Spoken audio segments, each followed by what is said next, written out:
नमस्कार। बोधिस विचार चैनल में आप सभी का स्वागत है।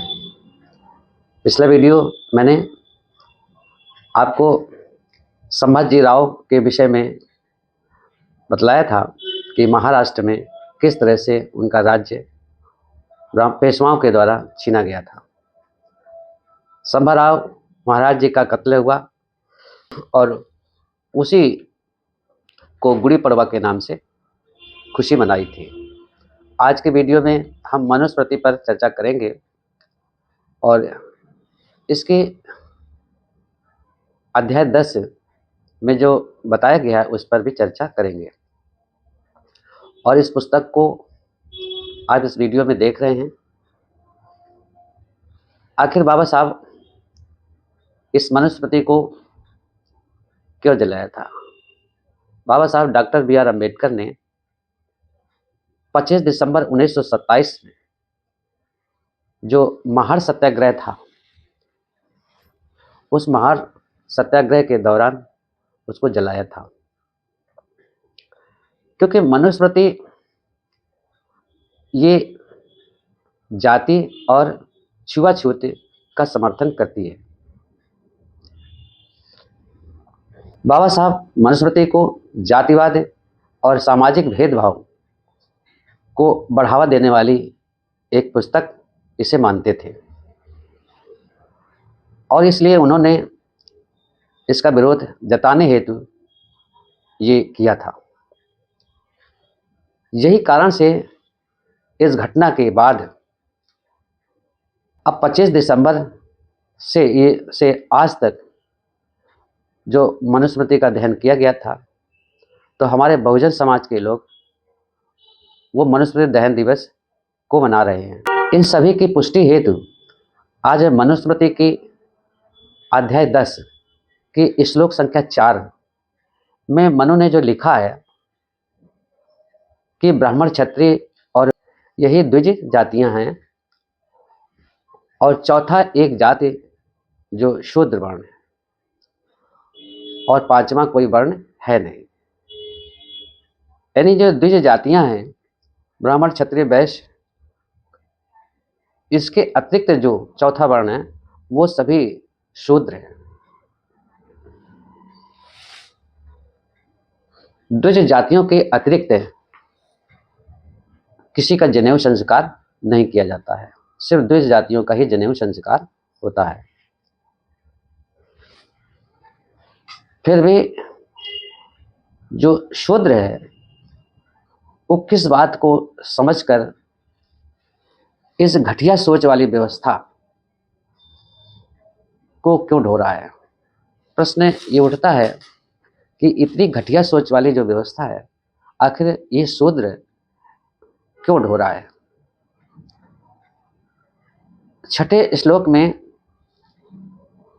उसने लिखा है कि यदि कोई शूद्र वर्ण की स्त्री में अगर द्विज जातियों से उत्पन्न संतान, यानी ब्राह्मण, क्षत्रिय, वैश्य जो द्विज जातियां हैं, उनके द्वारा अगर कोई संतान माता के हीन होने से, क्योंकि वो स्त्री शूद्र की है, तो वो हीन होने की वजह से संतान जो भी होती है वो निंदित होती है और उसे निंदावाचक शब्दों से बुलाया जाता है।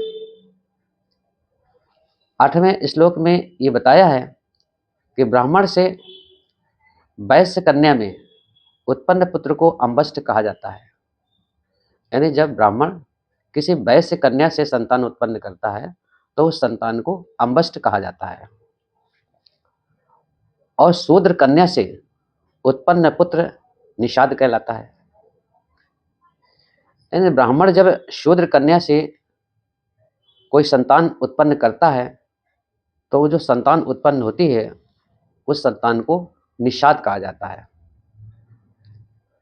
अगले इसको श्लोक में इन्होंने आभीरों की बात की है, जिसे अहीर आज के यादव कहा जाता है। इनकी उत्पत्ति का वर्णन करते हुए उन्होंने लिखा है कि जब कोई क्षत्रिय शूद्र कन्या से उत्पन्न होती है, जब कोई क्षत्रिय से शूद्रा में कन्या उत्पन्न होती है तो उसे उग्र कहते हैं। और ब्राह्मण से उत्पन्न अगर कोई बालक उस शूद्र कन्या से होता है तो अम्बष्ट कहा जाता है। और ब्राह्मण से जो वैश्या में उत्पन्न कन्या होती है, जब ब्राह्मण वैश्या से कोई कन्या उत्पन्न करता है तो उस जो कन्या उत्पन्न होगी उस कन्या से उत्पन्न पुत्र को आभीर कहा जाता है। यानी वैश्या से उत्पन्न जो कन्या होगी उस कन्या से जो पुत्र होगा वो आभीर या अहिर कहलाएगा। और शूद्र से वैश्या में उत्पन्न संतानें अधम, चंडाल सर्वदा शूद्र से भी नीचे होती हैं। और निषाद कन्या में शूद्र से उत्पन्न पुत्र को कुटक कहा जाता है। क्षत्रिय वर्ण से शूद्र में उत्पन्न संतान को जब कोई क्षत्रिय शूद्र में अगर कोई संतान पैदा करता है तो वो संतानें जो है वो कही जाती हैं झल, मल्ल, लिच्छवी, नट, खस और द्रविड़। फिर वैश्य द्वारा ब्राह्मण कन्या से उत्पन्न बालक को वैदेह कहते हैं। अगर कोई वैश्य द्वारा अगर ब्राह्मण कन्या होती है और उस कन्या से अगर वैश्य कोई संतान उत्पन्न कर देता है तो उस बालक को वैदेह कहते हैं। और निषाद जाति से उस वैदेह अगर स्त्री है और निषाद जाति से कोई पुत्र उत्पन्न होता है तो वो करावर नाम की चमार जाति होती है। उपरोक्त सभी बातों पर विचार किया जाए तो ये प्रतीत होता है जो भारत के मूल निवासी हैं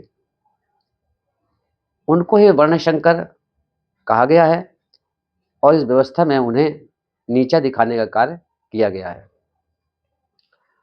लेकिन हमारा समाज जो इस देश का मूल निवासी है वह कब तक आंख बंद करके अपमान सहता रहेगा।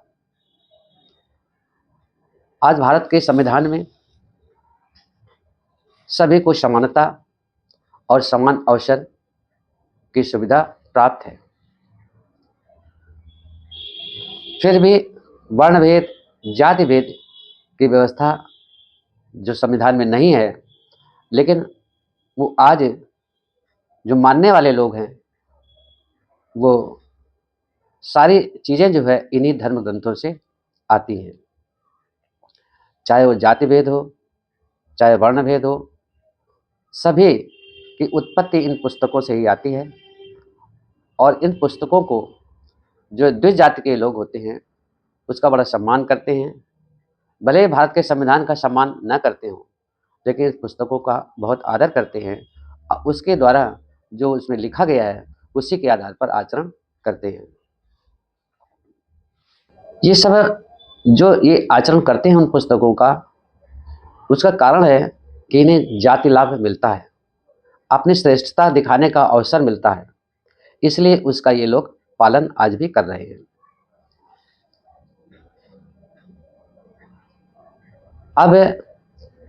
अब तो ये बात उठ रही है कि हिंदू राष्ट्र बनाना है और हिंदू राष्ट्र बना करके जो भारतीय संविधान है, जो बाबा साहब का संविधान है, उसको समाप्त करना है, उसको ख़त्म करना है।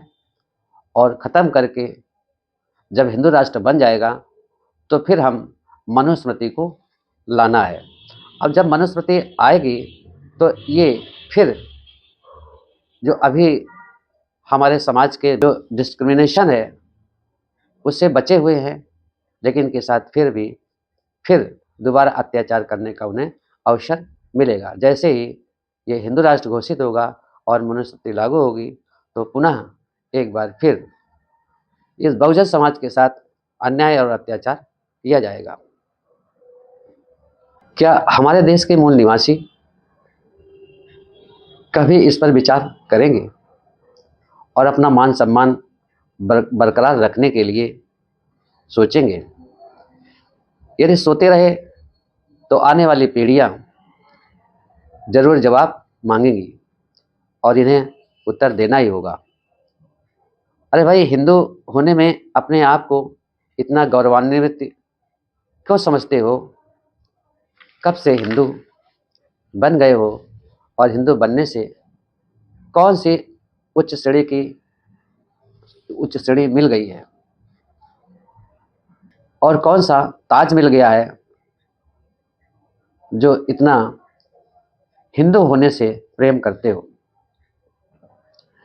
ये सब तो मुगलों के द्वारा एक गाली के रूप में प्रयोग किया जाता था। हिंदू शब्द भारत का तो है भी नहीं, ये अरब देशों का शब्द था जो आज भी वहाँ प्रचलित है।